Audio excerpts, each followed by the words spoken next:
We talked about this on Wednesday. If you attended the class Zoom, there's going to be 4 phases of the French Revolution, right? There's going to be 4 different governmental changes.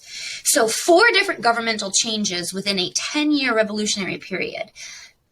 That doesn't seem very consistent, right? It doesn't seem like things are working. Why would there be all these changes if it was working? So you're going to see the National Assembly will be the first government to break away from the king, and we'll talk about that. They will then form the Legislative Assembly or the Lawmaking Assembly, and you guys can see the years. Things will get more radical, and then they'll become the National Convention between 1792 and 1795. Both the king and the queen will be executed, and things become far more radical. And then the Directory, they rule, it's a 5-man board. They'll rule for about 4 years, arguably the most corrupt of the 4 French governments established during this French Revolutionary period. They will be replaced and overthrown by Napoleon. We talked about this, right? France is going to be divided. Most of Europe is divided into the privileged folks and the unprivileged. And in France, that disparity was even greater because of their 3-estate system and their really unfair taxation system, which we talked about on Wednesday. To refresh your memories, in France, there is a 3-estate system. Imagine a triangle, okay? A triangle. On the bottom is going to be the 3rd estate. The middle, 2nd estate, at the top, the 1st estate. The 1st estate's the church. If you're not in the Catholic Church, you're not in that 1st estate. Anywhere from 90 to 120,000 clergymen, right, or Catholic Church members in that 1st estate. They were privileged, paid no taxes. They actually are going to collect a tax. 2nd estate, the nobles. The aristocracy, right? The lords, the barons. You're born into this, right? We know this. You can't just become, be born into the peasant class and then become a lord. No. So again, privilege, born into it.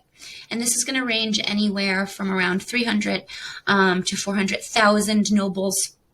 Some reports say anywhere from 250 to 300,000.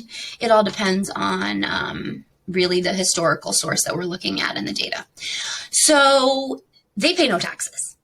So the rest of the population, 27 million French citizens, are thrown into this 3rd estate category with everyone else. And the 3rd estate will pay all of the taxes. The 2nd estate's arguably the wealthiest, right? The 1st estate's collecting taxes, don't pay any taxes. Okay, so the wealthiest, most privileged members of society aren't paying their fair share. And it's going to be very unfair. It's going to be one of the causes of the revolution. We talked about 2 taxes on Wednesday's Zoom. The church tax that the 1st estate's actually going to collect is known as the tithe or the tithe. Okay, I say the tithe. It's 10% of your income just to go to church. Miss Cook could not afford to give up 10% of her income to attend church today. So I'm glad things have changed. Another really important tax that crushed the 3rd estate is the tithe. Okay, it's the government tax on land that the 3rd estate had to pay. Very unfair. Again, the other two estates rolling in money, not paying any taxes. So the 3rd estate, they're poor, they pay taxes, and they have food shortages. Now, there's going to be an educated middle class lumped into this 3rd estate. They're known as the bourgeoisie. Okay, it's a French word, bourgeoisie, French middle class. The doctors, the bankers, right? The lawyers. They're going to be the ones pushing behind this revolution. I showed you this on Wednesday, so I'm just going to move right along. Please look at this on the slides. Again, we analyzed this political cartoon. This is showing the 3rd estate. On the bottom, hoisting up the other 2 estates, the 1st estate, the church, and the 2nd estate, the nobility. And they're holding them up on this big chunk of land. It may look like a rock to you, and you can see it says tithe here, the government tax on land. 3rd estate being crushed by it. So let's look at the causes. Can I even talk? The causes of the French Revolution. There's not just one singular cause. Okay, there's many causes, multiple causes. So we talked about the unfair taxation, right? So not only is that going to be one piece of the puzzle, right? The inequalities among the classes. The third estate, right? They're ready to revolt. The Enlightenment is going to be a cause of this revolution, right? It directly inspired the American Revolution. Of course, it's going to trickle over into France. These Enlightenment philosophers, philosophes, most of them were from France. So it makes sense, right? The Enlightenment, they're going to take root in France. France helped us. France helped the Americans win their independence from Britain and set up, right, a democracy, a federal republic. First a confederation, that failed. Then, right, a federal republic. So they want that same thing. Heck, helping us put them into debt. So it's going to be, all of these causes are going to play a major role. Now, additionally, with this unfair taxation and social structure, we're going to have a soaring national debt. It's known as deficit spending when you don't have the money and you spend it anyway. So like if Miss Cook has $0, but I have a whole bunch of credit cards and I start charging on these credit cards, and then I can barely, pay these credit card bills. I don't have the money, right? I'm just charging it. It's known as deficit spending. It's kind of something similar. That's the best, easiest example I can give without confusing you guys in this loom. And I'm trying to keep it short. So the king and the queen, they're going to spend money left and right, not care about this debt that's growing and growing and growing. There's going to be famine. Food prices are going to soar. There's going to be shortage of grain.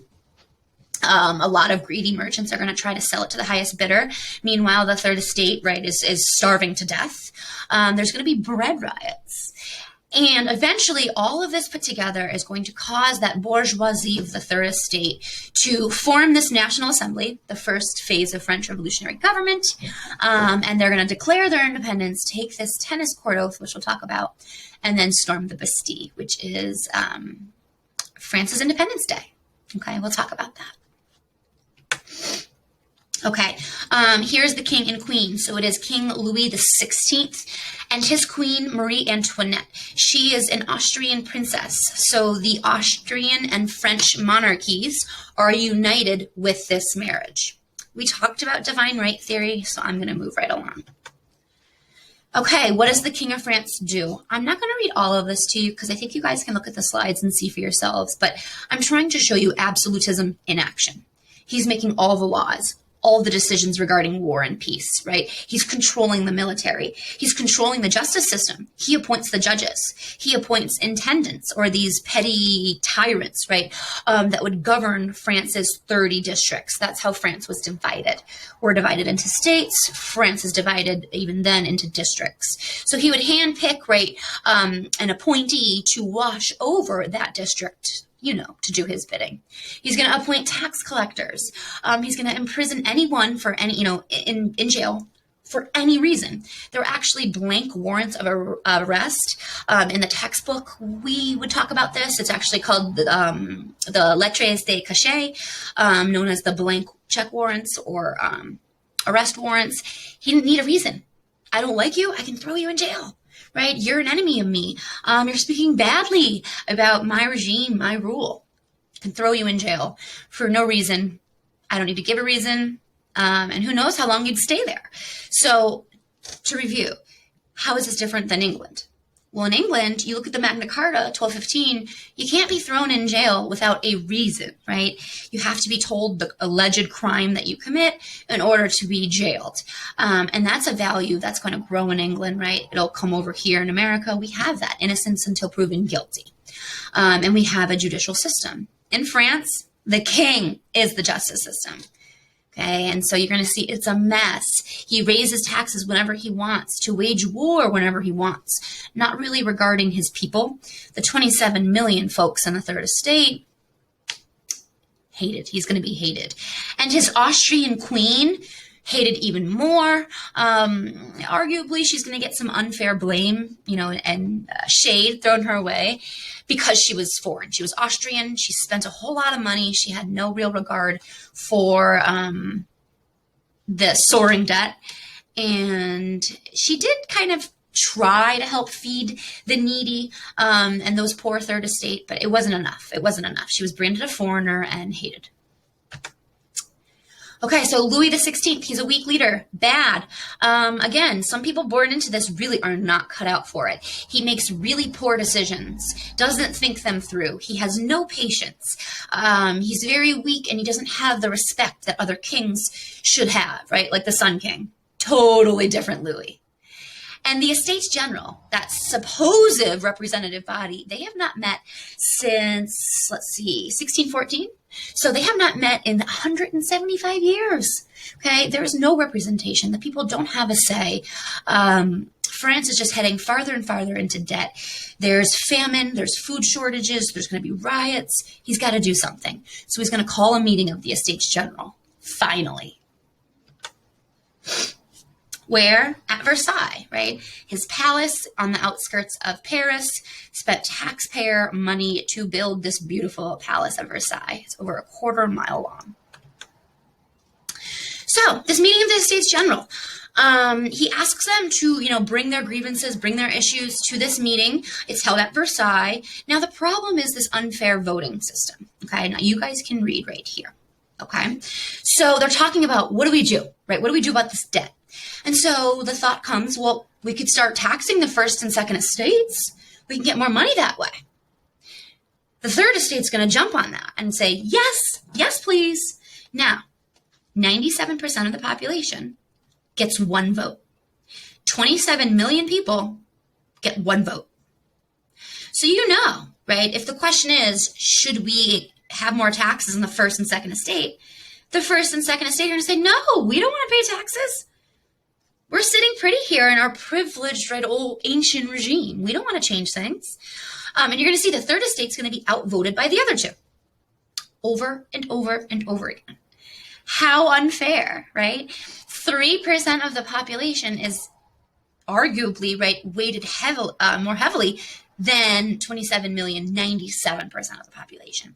So eventually the third estate gets so angry, right, in response that they break away from this meeting. They're going to form and declare themselves the National Assembly. How do they do this? Okay. What they're going to do is they're going to leave the meeting at Versailles angrily, and they're going to move and find an empty handball court. It's going to be known as a tennis court and the tennis court oath, but it's a handball court. And so when this meeting is ended, right, and the third estate leaves all angrily, right, and they try to reconvene, on this nearby tennis court, just the third estate by themselves, the king is going to lock the door and play games with them, and that's why they end up on this handball tennis court. So you can see, like, this picture is showing you they're all cramped in this tiny little room. It was the only room that they could have access to because the king had to be petty and lock all the doors, right, to everything else. And so the third estate, right, this National Assembly that's forming, breaking away, and they say, right, they're going to take this tennis court oath. I swear to never stop meeting unless we have a fair and just constitution in France, right? To fix the absolute monarchical problems caused by the current status and the way France is, right, with absolutism. So this tennis court oath taken by the third estate, right, this National Assembly breaks away from the overall assembly, right, the votes. Angry that they keep being outvoted, they move nearby to a tennis court and they take this tennis court oath and they swear, we're going to keep meeting no matter what, keep meeting until we can have a fair and just constitution.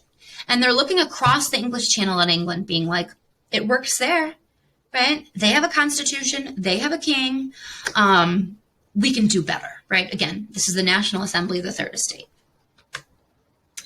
Here we have this National Assembly. So after this, things are going to be, the rumor mill is going to go throughout France. It's going to especially take heat in Paris. News and rumors are going to be spread that the king, King Louis XVI, is planning to use his military against this recently formed National Assembly. And so it's going to reach its height, its climax of fear. Is the king going to use the military on the Third Assembly, on the people of France, right? Representing the people. So July 14th, 1789, they are going to storm the Bastille. Okay, Bastille, Bastille. It's pronounced Bastille, and obviously right with the French. The storming of the Bastille. This is, why are they going to do this? Well, they thought there was guns and gunpowder weapons in this Bastille. It was like a prison fortress. Okay, it was a prison, and it had gunpowder, weaponry, and whatnot.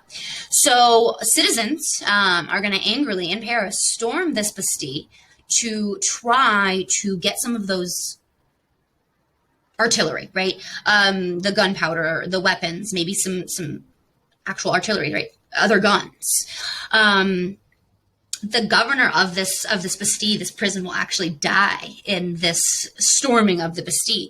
And ironically enough, this event, this storming of the Bastille, will become the French Independence Day, because it's really like the first time, right? The National Assembly representing the people of France are standing up for themselves, right? They took the tennis court oath.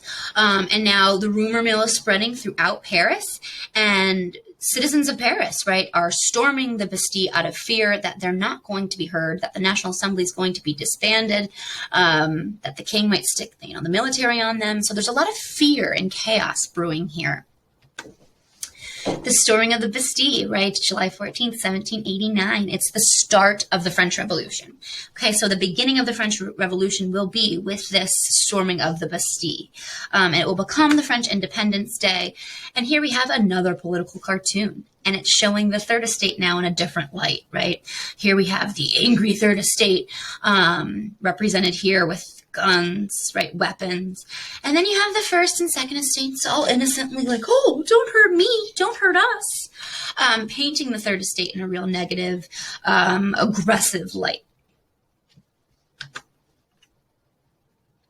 This is a video if you want to watch it. I won't play it through the loom, but it's attached to the slides. Please watch it. It's only going to help you guys understand what July, the start of the revolution, through October, that summer of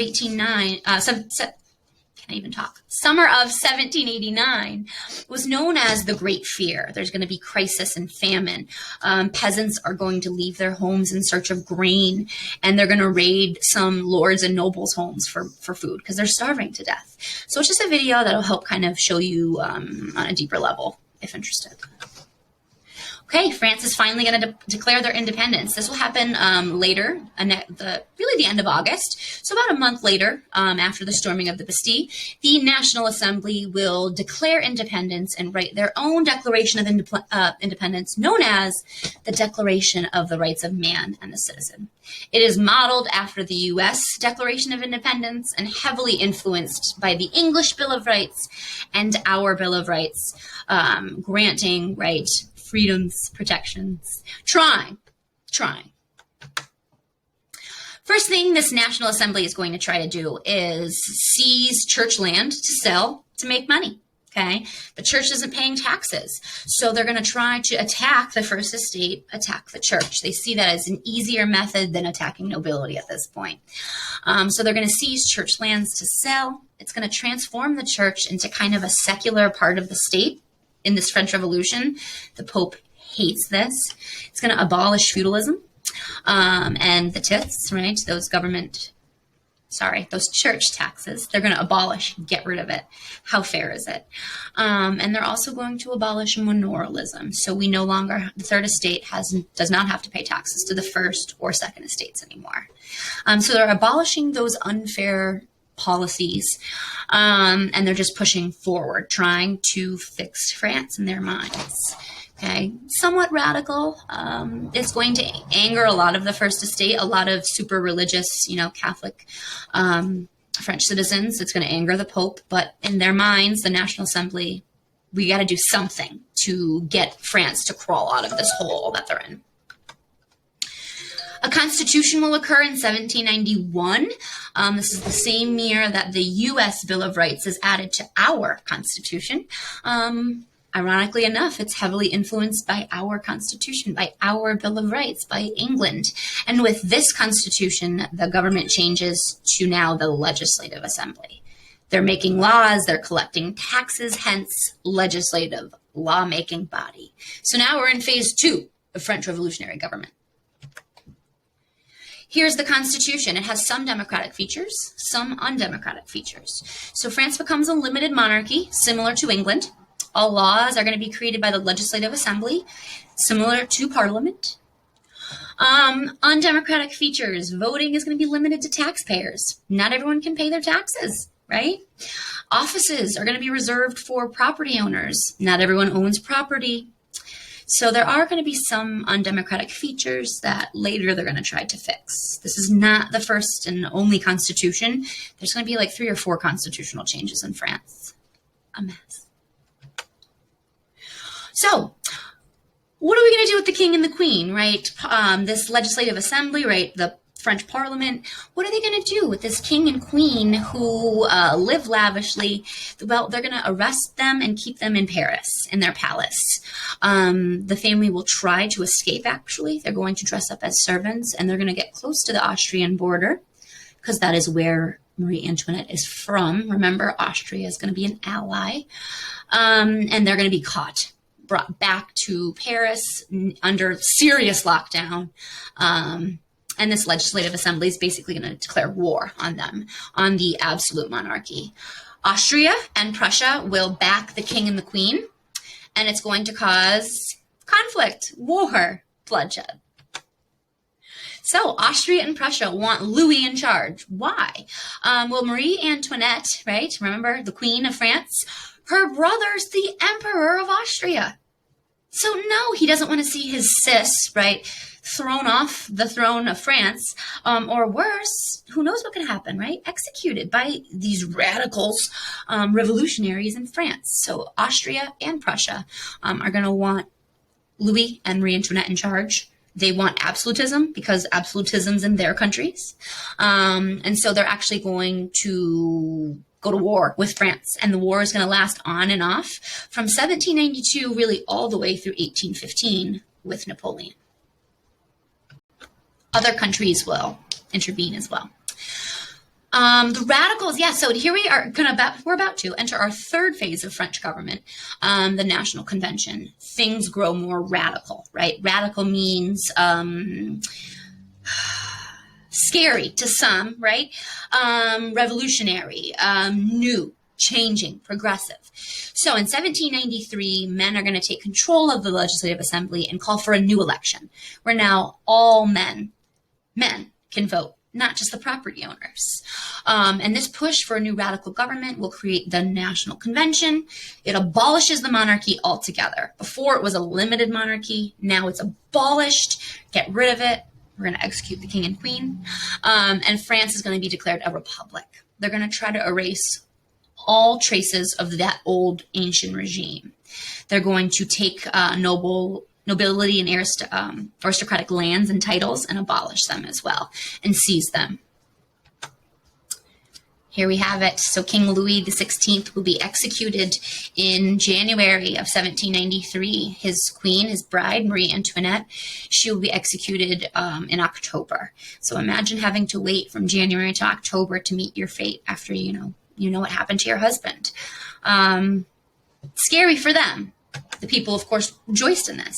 Now the war is going to continue. So the French army is actually going to win some pretty good victory against Prussia and Austria.